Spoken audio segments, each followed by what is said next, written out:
Imagine o planeta há milhares de anos. Quase a metade da superfície da Terra era coberta por florestas. Hoje está assim. O desmatamento acabou com mais da metade das matas do planeta. As áreas vermelhas deste mapa mostram as perdas nos últimos 13 anos.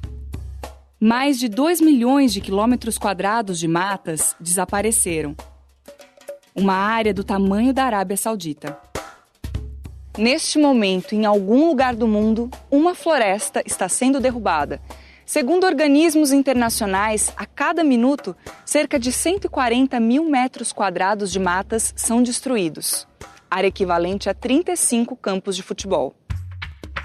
2/3 das florestas do mundo se concentram na Rússia, Brasil, Canadá, Estados Unidos, China, Austrália, República Democrática do Congo, Indonésia, Peru e Índia.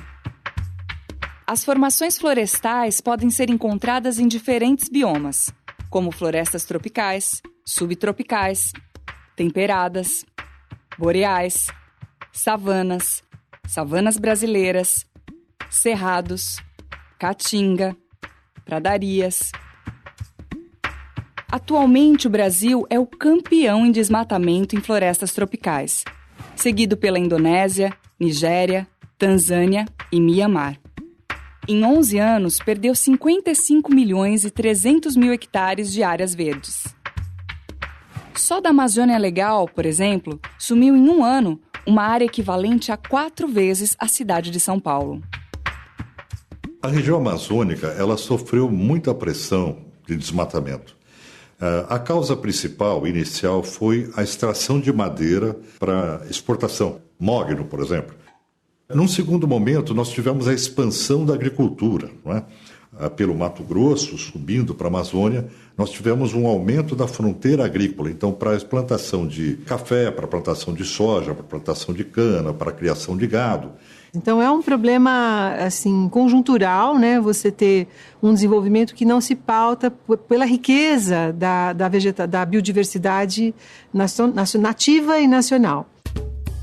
Foi a partir dos anos 70 que o desmatamento cresceu na Amazônia. O modelo de civilização, o modelo de sociedade brasileira, a partir dos anos 70, muda, se torna mais intensa. Nós temos mais população, mais atividade econômica, mais empresas, mais produção agrícola, e aí isso explode sobre a Amazônia. Havia uma política chamada ideologicamente de integração nacional. Então, se previa que haveria necessidade de você adentrar o território brasileiro, tirar levar a ocupação para além dos litorais, para o interior do país. Isso tudo junto, falando assim resumidamente, levou a que você tivesse a abertura da floresta, né, por projetos, principalmente os projetos rodoviários, da Transamazônica, da Belém-Brasília, todos esses grandes eixos que levaram junto com eles o desmatamento e grandes contingentes populacionais através dos projetos de assentamentos. No Cerrado, considerada a segunda maior formação vegetal brasileira, e na Caatinga, os problemas não são menores. Nos 2 biomas restam praticamente a metade da cobertura vegetal original. O Cerrado ele tende a sofrer maior pressão negativa da sociedade do que as florestas, porque o Cerrado ele já é feito de campos, ele já é feito de vegetação esparsa, uma árvore aqui, uma árvore lá. É muito mais fácil, você tem que desmatar muito menos. No Brasil, o Pantanal, situado nos estados de Mato Grosso e Mato Grosso do Sul, também vem sendo desmatado. Isso coloca em risco sua rica biodiversidade, que também é importante para toda a América do Sul. Esse local é o depositário das chuvas do continente. As águas formadas na região do Pantanal formam os grandes rios que vão até a Argentina, o Uruguai, o Paraguai. Então, há uma interdependência continental da região do Pantanal. Entre os biomas do Brasil, a Mata Atlântica é a mais agredida. Ela acompanha a orla do litoral brasileiro e ainda se estende pelo Paraguai e Argentina. Hoje, no Brasil, restam apenas 8% da Mata Atlântica, que vem sendo desmatada desde os tempos da colonização portuguesa. Começou com a exploração do pau-brasil, Continuou com os ciclos da cana-de-açúcar, café, ouro e se agravou com a criação extensiva de gado e crescente urbanização.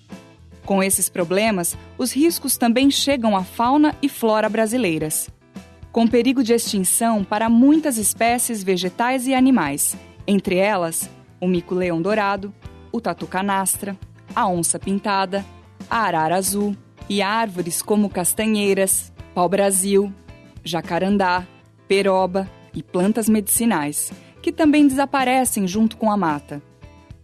E por que precisamos preservar o verde?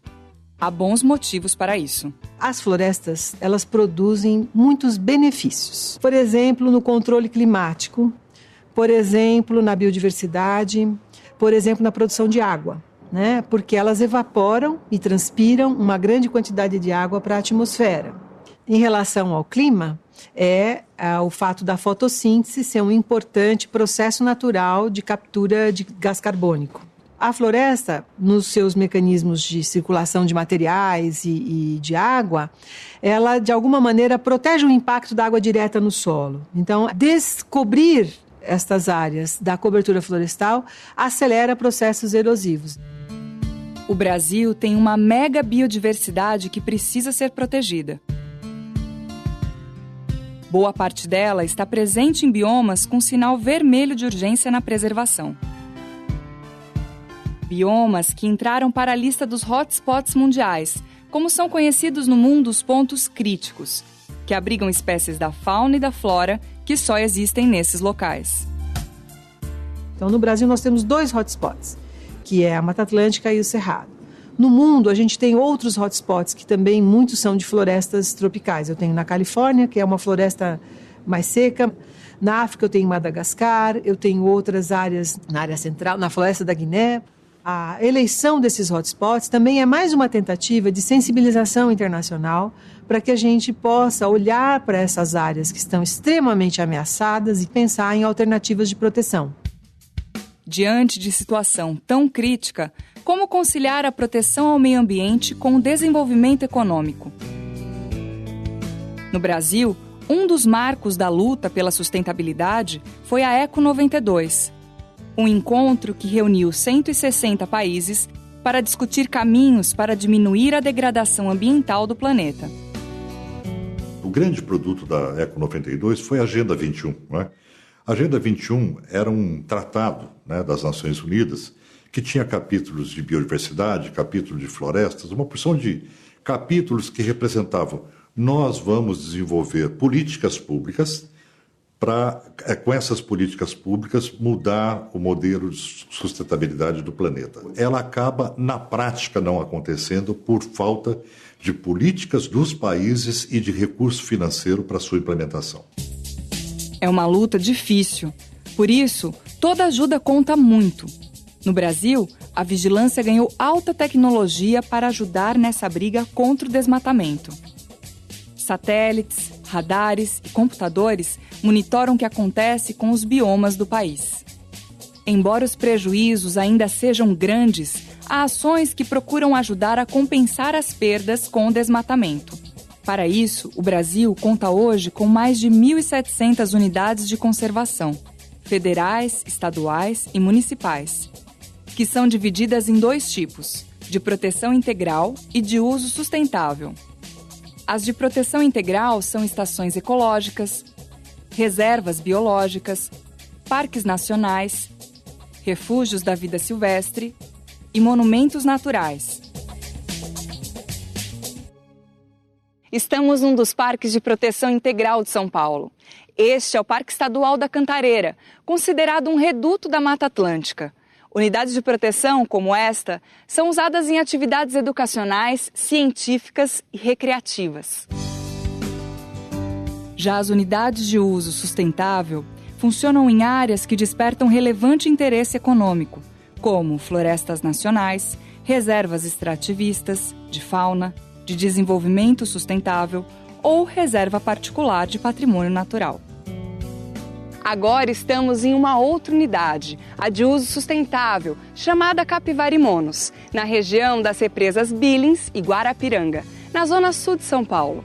O objetivo aqui é equilibrar a conservação da natureza com o uso sustentável de parte dos seus recursos naturais. É como se fosse uma cidade que você faz os limites, só que a diferença é que quando se faz esses limites desse território, é de acordo com a aptidão ambiental desse local.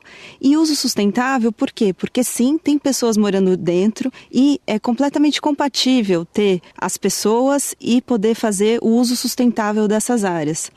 Nós temos, por exemplo, junto à nossa divisão, especialistas como botânicos, especialistas em fauna também. Nós temos o herbário, que é um órgão reconhecido internacionalmente por fazer coletas e ter um banco de dados sobre as espécies que ocorrem aqui na região. Manter o desenvolvimento com a floresta em pé. Esta é a meta em todo o mundo.